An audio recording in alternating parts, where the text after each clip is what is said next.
Hi there, folks. Today we're looking at simple probability, and probability in a nutshell is just how likely it is for something to occur. So if I say, what's the probability of this happening, you're giving me a percentage or a fraction or a decimal that represents how likely it is that that thing is going to happen. We have two forms of simple probability that we're going to look at today. There's theoretical probability and there's experimental probability. Theoretical probability is what we typically do in math class, where we say, hey, here's the situation, what's the probability? It's kind of the probability that we expect, so it's the expected probability. It's without actually doing the thing, this is what the probability should be, all right? As opposed to experimental probability is what we actually get when we do the experiment. Okay, so something like flipping a coin is one of those classic examples. The probability of getting tails when you flip a coin is 1/2. It's 50%.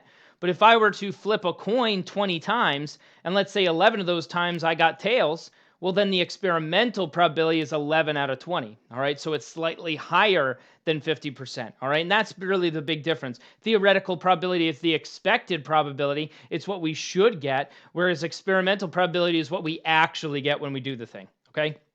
So when we calculate this probability of an event, we display it this way. We use a P and then we describe the event inside that thing. So probability of event is kind of how we read this guy right here, probability of the event. Is the number of favorable outcomes. It's the number of ways that we can get what we expect or what we want to get over the total number of possibilities, all right? And really, you can express this as a fraction. You could express it as decimal. You could express it as a percent. For our purposes, we'll express this guy as a fraction. Theoretical probability typically is a fraction, A over B.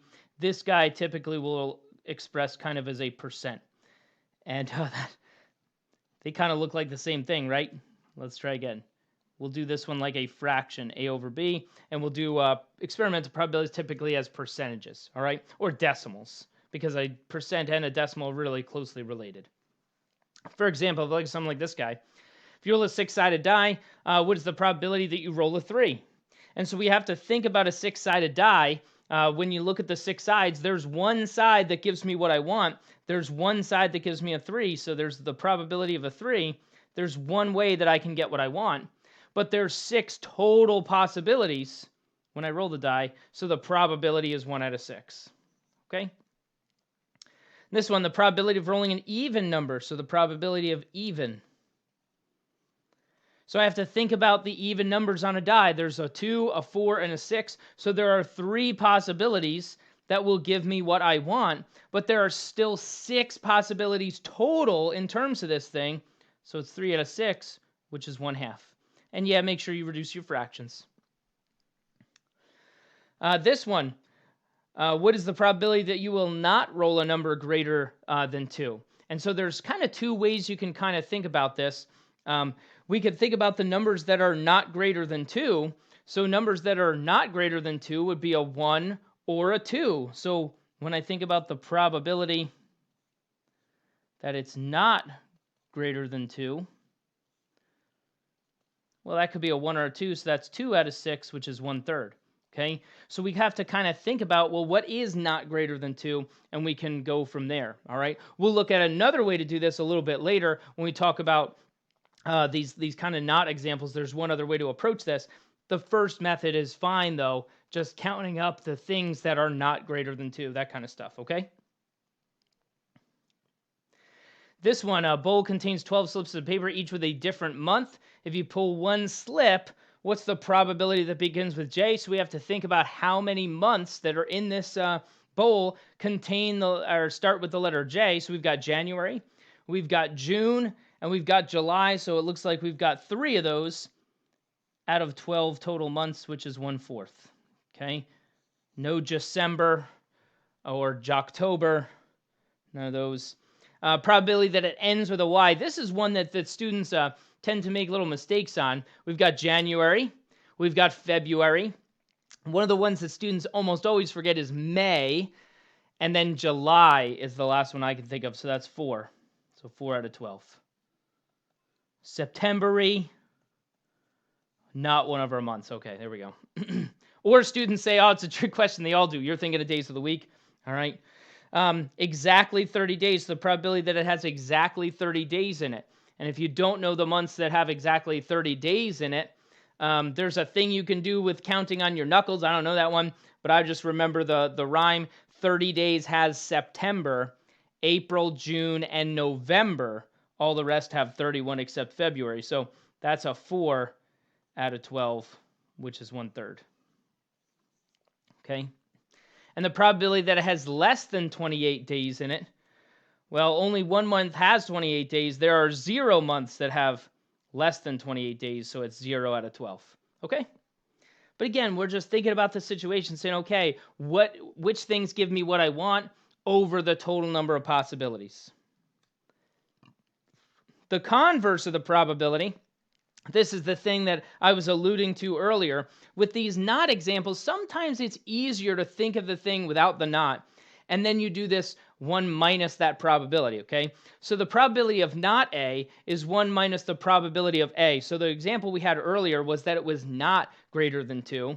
So we would take the probability that it is greater than 2 and then subtract that from 1, okay? And the neat thing about probabilities, because we're talking about this in terms of a percent, all of the options would be 100%, which means every probability of what could happen should add up to 100% of the possibilities, okay, when it's all said and done. For example, if I look at something like this guy, it says, what's the probability? So we've got a jar has 5 green, 10 red, and 7 blue marbles. What's the probability of pulling a marble that is not blue? So again, we could start to count up the things that are not blue, or we could think of it this way. We could say the probability of blue, I'll just put a B in there for blue, would be 7 out of, it looks like, 22. So then the probability of not blue would be 1 minus that. And so if you did 1 minus 7 over 22, so let me write this out, not blue, okay? So if you did the essentially it's 22 minus the 7, you get a 15. And see, those add up to 1 because, of course, they should add up to 1. That's 100% of the possibilities. Blue or not blue would be everything, okay? So the probability of blue is 7 over 22. Not blue would then be 15 over 22. And in certain situations like that one we did earlier, it might be easier to think about the values that are greater than 2, think about that probability, and then subtract it from 1. But again, you could go through here and say, okay, the blues are 7, so let's add up everything else. That's 15 out of 22. Okay? Same thing here, the probability that it's not green. Again, just to show you this way, I'm going to say the probability that it's green. So green was 5 out of 22. So the probability that it's, wow, that is a terrible looking end. Let me try again. I can do better. I believe in me. So then not green, I would say, okay, if green is 5 out of 22, then not green would be 17 out of 22. Okay? It's the 1 minus that 5 over 22. But again, you could look back at it and say, okay, so not green, so I add up everything else. Everything else is 17 out of 22. Okay? But either one of those methods will work. And then when we look at experimental probability, here's the difference. We're given a more detailed situation of something that actually happened, all right? So a basketball player takes 10 free throws and makes 7 of them. What's the probability that he makes a free throw? So the probability that he makes a free throw, I essentially do the same thing. It's still the favorable over the total. Well, he had 7 favorable outcomes out of 10 total attempts, okay? So that's 7 out of 10. And we could leave it like that. We could leave it as a fraction. But a lot of times with probabilities, with experimental probabilities, we'll write them like this, or we'll write them as a percent, okay? Really, these guys make a lot of sense in terms of what we're trying to accomplish or how we'll use this a little bit later. Let me circle them like this. But any one of these would be an acceptable answer unless it asked me for a specific format for this thing. Okay, but here's how we use that. Because again, something like experimental probability, the reason we do experimental probability, we kind of work things out and say, okay, the probability of this happening is this when we look at a small sample of 10. Now we can maybe make a prediction about this thing and say, okay, based on this probability, find the number of free throws you would expect the player to make after 40 free throws. Okay, So if that probability holds, that means that in the first 10, he made 70%.